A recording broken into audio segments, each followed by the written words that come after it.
Bəli, Elmar müəllim uzun aylardır ki, bu kitab üzərində çalışırdı və nəhayət ki, onu ərsəyə gətirdi.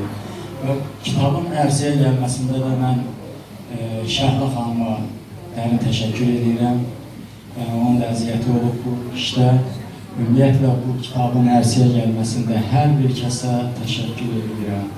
Bəli, burada mənim sinif yoldaşım, bir partada əyləşdiyim, itkin düşmüş 32 ildən sonra nəşr tapılan Cəlal Abdullayevin də xatirəsi yad edilir.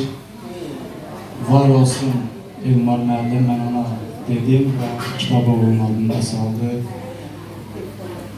Ümid edirəm ki, növbəti dəfədə Elmar müəllim bundan da yüksək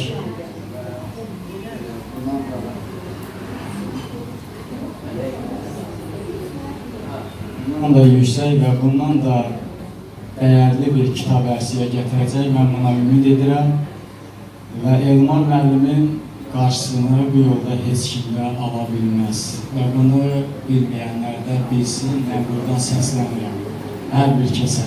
Yəni bu iş tək Elmarın işi deyil, bu işdə gərək hamı bir ola və belə işdə bir-birlərinə dəstək ola. Lakin bəziləri var ki, bunu mən deyim, bu yolda nəsə manesilik eləmək istəyirlər filan, amma o yanlış bir fikirdir.